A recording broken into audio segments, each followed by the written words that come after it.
Assalamualaikum warahmatullahi wabarakatuh. Saya John Dono dari program studi Pendidikan Bahasa dan Sastra Indonesia.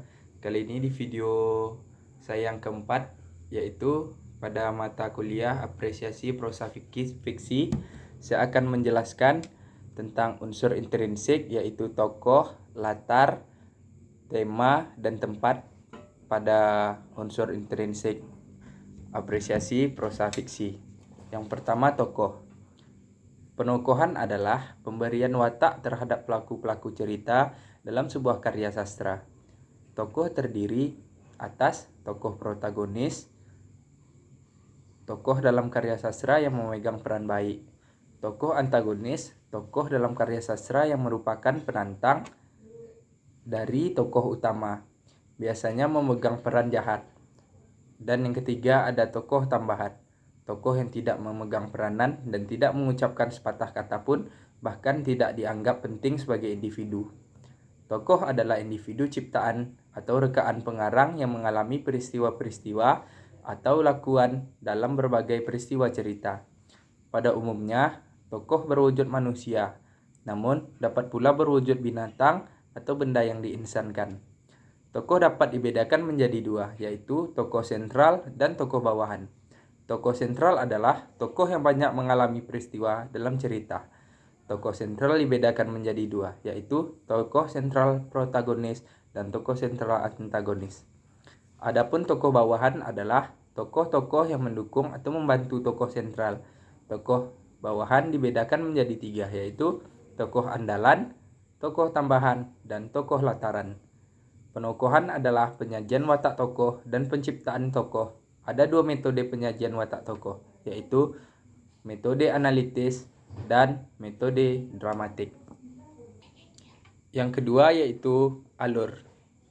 Alur adalah rangkaian peristiwa atau jalinan cerita dari awal sampai klimaks serta penyelesaian. Macam-macam alur yaitu alur mundur, jalinan peristiwa dari masa kini ke masa lalu. Berikut alur maju, jalinan peristiwa dari masa lalu ke masa kini. Dan yang terakhir, alur gabungan. Gabungan dari alur maju dan alur mundur secara bersama-sama. Dan secara umum, alur terbagi ke dalam bagian-bagian berikut. Pertama, pengenalan situasi, memperkenalkan para tokoh, menata adegan, dan hubungan antar tokoh. Pengungkapan peristiwa. Pengungkapan peristiwa yang menimbulkan berbagai masalah. Menuju adanya konflik, terjadi peningkatan perhatian ataupun keterlibatan situasi yang menyebabkan bertambahnya kesukaran tokoh. Alur ada urutan atau rangkaian peristiwa dalam cerita. Alur dapat disusun berdasarkan tiga hal, yaitu 1. Berdasarkan urutan waktu terjadi atau kronologi.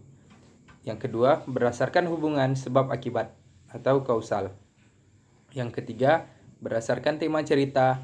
Alur yang demikian disebut alur tematik. Dalam cerita yang beralur tematik, setiap peristiwa seolah-olah berdiri sendiri. Adapun struktur alur adalah sebagai berikut. Yang pertama, bagian awal, yang kedua bagian tengah, dan yang ketiga bagian akhir. Selanjutnya yaitu ada latar atau setting. Latar atau setting adalah bagian dari sebuah prosa yang isinya melukiskan tempat cerita terjadi dan menjelaskan kapan cerita itu berlaku. Macam-macam setting seperti tempat di rumah, di sekolah, dan di jalan. Selanjutnya, setting waktu seperti di pagi hari, siang hari, sore hari, dan malam hari. Setting suasana seperti sedih, senang, tegang. Latar adalah segala keterangan, petunjuk, pengacuan yang berkaitan dengan waktu, ruang, suasana, dan situasi terjadinya peristiwa dalam cerita. Latar dapat dibedakan menjadi tiga unsur pokok. Yang pertama adalah latar tempat, latar waktu, dan latar sosial. Baik, itu saja materinya. Kita lanjut menganalisa ke dalam suatu cerita. Baik, kali ini kita akan menganalisa unsur intrinsik pada cerpen Pohon Keramat. Di sini kita akan mulai dari tokoh dan penokohannya. Tokoh dan penokohan pada cerpen Pohon Keramat yaitu terdiri dari kakek yang menjadi tokoh utama, aku yang menceritakan, Mbah Jaya, sari yang dihormati orang kampung, para petani, atau warga kampung yang menjadi pelaku dalam cerita, dan bupati yang juga menjadi pelaku dalam cerita. Alur pada cerpen Pohon Keramat ini yaitu alur campuran, yakni maju dan mundur. Temanya yaitu legenda mengenai pohon keramat. Latar tempat di sini yaitu berada di kampung kaki Gunung Besar. Latar waktu di pagi hari, di sore hari. Latar suasana sejuk, asri, terusik, dan lain sebagainya. Baik, itu saja mungkin yang dapat saya bahas pada video kali ini. Lebih dan kurang saya mohon maaf. Wabillahi taufiq wal hidayah. Assalamualaikum warahmatullahi wabarakatuh.